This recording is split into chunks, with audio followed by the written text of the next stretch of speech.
बिना टाइम्स में आपका स्वागत है। मैं असरार अहमद। मेरे साथ स्क्रीन पर दिख रहे हैं राजीव यादव, रिहाई मंच के महासचिव हैं। उत्तर प्रदेश के आजमगढ़ में एक एनकाउंटर हुआ है। कामरान को पुलिस ने एनकाउंटर में मार दिया।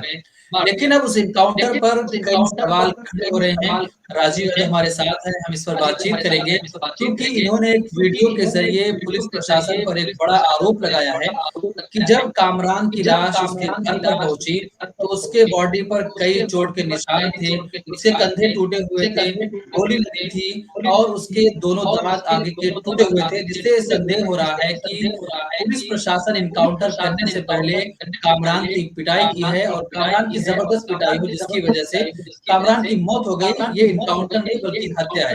इस पूरे मामले पर बातचीत करेंगे हम राजीव यादव से। सबसे पहले आपका स्वागत है राजीव जी मिले टाइम्स में। ये बताइए कि आप लोग आरोप लगा रहे हैं कि पुलिस ने जो एनकाउंटर किया है, ये एनकाउंटर नहीं बल्कि हत्या है, तो कैसे है आप बताइए, उसको समझाइए। देखिए, इससे पहले भी लगातार उत्तर प्रदेश पुलिस पे आरोप लगता रहा है, लेकिन ये पहला आजमगढ़ का घटना है जिसमें ये साफ दिख रहा है कि जो कामरान लड़का जिस तरह से उस मामले को पहले जो कामरान और अली शेर की एनकाउंटर हुआ और कहा गया कि मुख्तार के लोग हैं, और उसके बाद ये लगातार कहा जा रहा था कि इनसे ये बरामद हुआ, वो बरामद हुआ। बाद में जब हम लोग उनके घर गए तो मालूम चला कि वहां पर उनके गांव के जो विरोधी लोग हैं, वो लोग पहले भी कामरान को फंसाने का लगातार प्रयास कर रहे थे। और जिसके बाद जब हम लोग 28 तारीख को उनकी बॉडी कामरान के घर पे आई, तो जिस तरह से दांत टूटे हुए हैं और कान का में से ब्लडिंग हुई है, आंख एक फूटी हुई है, कंधा एक टूटा हुआ है दाहिना और हथेली टूटी हुई है। उसके जो है जो हथेलियां हैं उस पर टॉर्चर के निशान हैं, गले पे कसे हुए निशान है। साफ दिखा रहा है कि ये उत्तर प्रदेश पुलिस जिस इनकाउंटर को इनकाउंटर कर रही है उसमें शारीरिक यातना देकर इनकाउंटर किया गया है।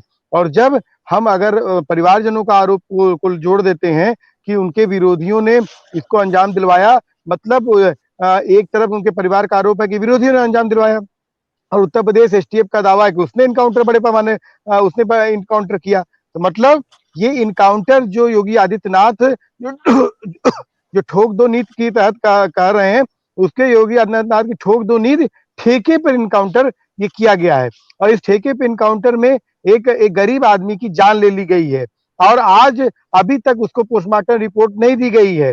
और साफ साफ इसमें देख सकते हैं कि जिस तरह से उसके चेहरे पे आंख फूटी हुई है, उसका कान का पर्दा फटा हुआ है, दो दो दांत आगे, दो दांत नीचे से टूटे हुए हैं। वो साफ तौर पर दिखा रहा है कि शारीरिक यातना देकर इनकाउंटर किया गया है। और मैं इसलिए साफ कर रहा हूँ कि उत्तर प्रदेश में ये इनकाउंटर का सिलसिला फिर से शुरू कर रहे हैं। और पिछले दिनों जिस तरह से मुख्तार अंसारी का नाम लेके इसको सिलसिला बढ़ाना चाहते हैं, पिछले दिनों मऊ मऊ दंगे को लेकर योगी आदित्यनाथ ने एक टिप्पणी किया था। वो चाहते हैं कि चुनाव के पहले क्रिमिनलाइज किया जाए और मुख्तार को एक ध्रुवीकरण का एक सेंटर पॉइंट बना करके वो चाहते हैं कि वे ध्रुवीकरण हो। तो अभी तक पोस्टमार्टम रिपोर्ट इस पर इनकी नहीं आई है। नहीं, अभी पोस्टमार्टम रिपोर्ट नहीं मिली है। Uttar Pradesh police postmortem report बमुश्किल देती है ऑफिशियली तौर पर, और लगातार इसके पहले भी तमाम लोगों को जो पोस्टमार्टम रिपोर्ट है नहीं देती थी है। लेकिन साफ तौर पे ये पूरा जो जख्मों के निशान है, जिस तरह से आप बाटला हाउस इनकाउंटर में देख सकते हैं कि जिस तरह से जख्मों के निशान थे साफ साफ दिख रहे थे, जिस तरह से खालिद मुजाहिद में जख्मों के निशान साफ साफ दिख रहे थे, उसी तरह से कामरान के शरीर पे जख्मों के निशान साफ साफ दिख रहे हैं। अगर पोस्टमार्टम में झुटलाने की भी कोशिश करेंगे तो साफ साफ उसे जख्मों के निशान चीख चीख कर चिल्लाएंगे कि कामरान का शारीरिक यातना देकर क्रुएल्टी से उसको मारा गया है। अच्छा, आप उनके घर गए थे तो कई लोगों से बातचीत करी होगी। क्या ऐसे मालूम चला कि कामरान का आपराधिक मामला था या ऐसा जिसे पुलिस बता रही है?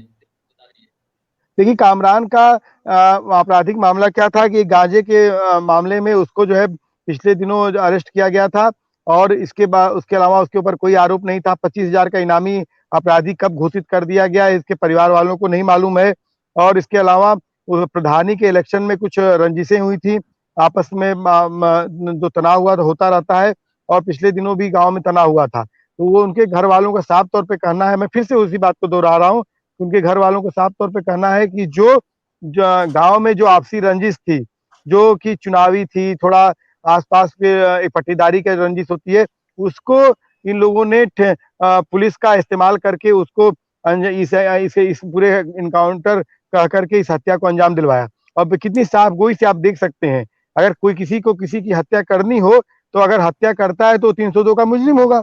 लेकिन अगर कल की डेट में ये पूरा ट्रेंड बन जाता है, पुलिस को ही लोग पैसा देकर हत्या करवाने लगे और उसको इनकाउंटर का नाम देने लगे, माफिया के नाम देने लगे, तो उसके बाद उसके ऊपर सवाल नहीं उठ सकता है। सवाल ही क्या उठेगा? दूसरा कि मैं साफ तौर पे कहूंगा कि अभी आप जिस दिन ये इनकाउंटर हो रहा है उसी के दिन या उसी के एक दिन पहले बाद में अमित शाह भी लखनऊ आए थे और उन्होंने कहा कि माफिया राज का खात्मा योगी आदित्यनाथ की गवर्नमेंट में। कौन सा माफिया राज? जो आम आदमी को जहां पर जीने का अधिकार नहीं हो, आम आदमी को मार डाला जाए। मनीष गुप्ता को किस तरह से मारा गया, इस तरह से एप्पल वाले एरिया मैनेजर को लखनऊ में मारा गया, जिस तरह से कामरान को मारा गया, इस तरह से पुष्पेंद्र यादव को मारा गया, जिस तरह से तमाम ऐसे सिलसिले हैं। ये आजमगढ़ में लगातार इनकाउंटर का जो सिलसिला था, लगातार हम लोगों ने उस पर एक दबाव बनाया एनएचआरसी के थ्रू, यूएन के थ्रू, तो उसमें थोड़ा सा लगाम लगी। लेकिन जैसे ही चुनाव नजदीक आया, इनकाउंटर के सिलसिले को उन्होंने फिर से अंजाम देना शुरू किया। आज भी चित्रकूट में एक इनकाउंटर हुआ है, संभवतः किसी गौरी यादव का इनकाउंटर हुआ है।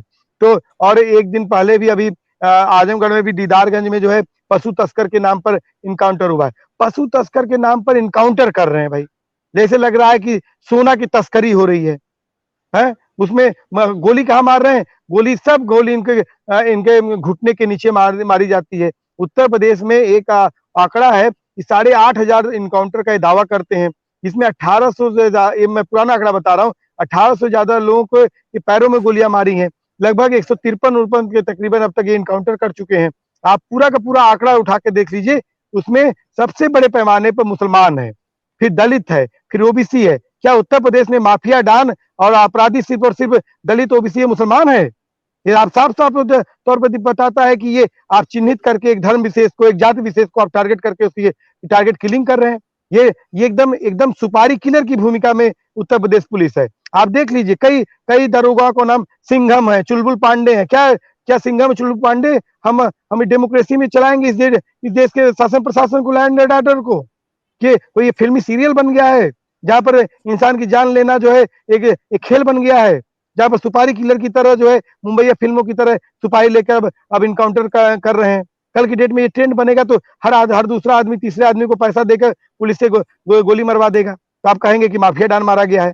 और कितने माफिया डान मारे गए, कितने माफिया लोगों का क्या योगी आदित्यनाथ ने किया जो है। और खुद योगी आदित्यनाथ के ऊपर हत्या, बलवा, दंगा करने के आरोप है योगी आदित्यनाथ के ऊपर। और जिस तरह से उनके ऊपर अभी उसी गोरखपुर मामले में भी हमारे साथी परवेज परवाज, जिनको आजीवन कारावास उन्होंने एक फेक चार्ज में करवा दिया है, अभी वो केस भी चल रहा है। लगातार उनके खिलाफ तमाम ऐसे आरोप लग रहे हैं और कहते हैं कि अपराधी प्रदेश छोड़ के चले जाए। अरे सबसे पहले तो आप छोड़ के जाइए प्रदेश ना।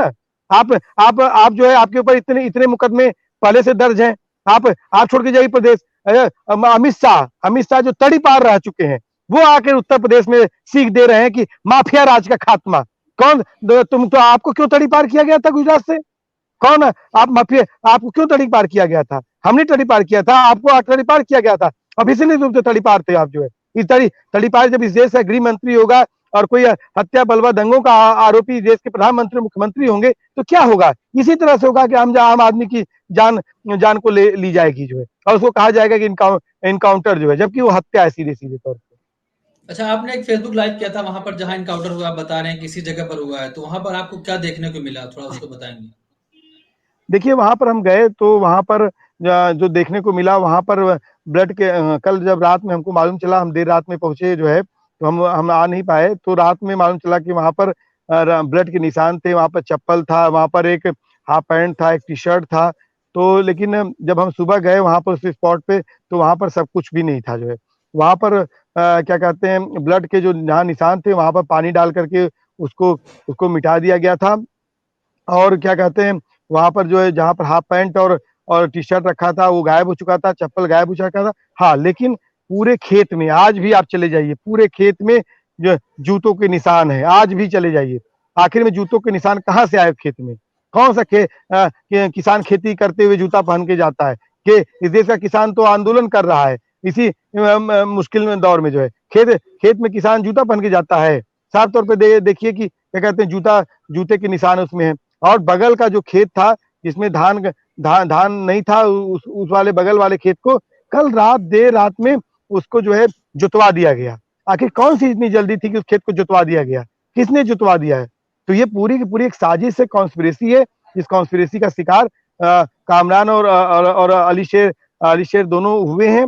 और हम इस पूरे मामले की इंक्वायरी की बात करते हैं, सीबीआई इंक्वायरी की बात करते हैं, क्योंकि ये पूरा क्रिमिनल कॉन्स्पिरेसी का मामला है, जिसमें इस क्रिमिनल कॉन्स्पिरेसी में जिसमें उसके विरोधी, जो कामरान के विरोधी हैं, वो भी लिप्त हैं, और साथ में यूपी एसटीएफ लिप्त है। और यूपी एसटीएफ का इस तरह से किसी भी प्रदेश की पुलिस का लिप्त होना, ये बहुत ही शर्मनाक ही नहीं, बल्कि एक खतरे की घंटी है कि अगर जो रखवाला ही अगर इस तरह से हत्यारा हो जाएगा, तो इस देश की आम जनता का क्या हाल होगा, उसके उस लैंड ऑर्डर का, इस प्रदेश का क्या हाल होगा। चलिए, बहुत शुक्रिया कि राजीव यादव साहब आपने टाइम दिया और सारी जानकारी दी कि किस तरीके से कामरान को मारा गया, कैसे उसके बॉडी के निशानात थे।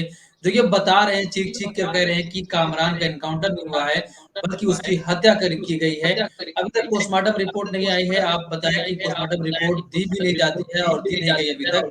लेकिन जो उसके बॉडी पर निशानात हैं कामरान के, वो बता रहे हैं कि कामरान का एनकाउंटर नहीं, बल्कि ये हत्या है। बहुत सारे लोग इस पर आरोप लगा रहे हैं और अगर ऐसा होता जाएगा कि जब पुलिस प्रशासन ही ऐसा करता रहेगा, जो रक्षक ही है, तो फिर कानून व्यवस्था कैसे सुधरेगी?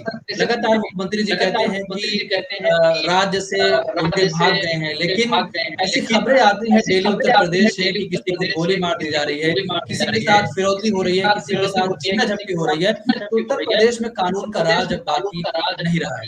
बहुत शुक्रिया राजीव यादव जी। जी शुक्रिया, नमस्ते।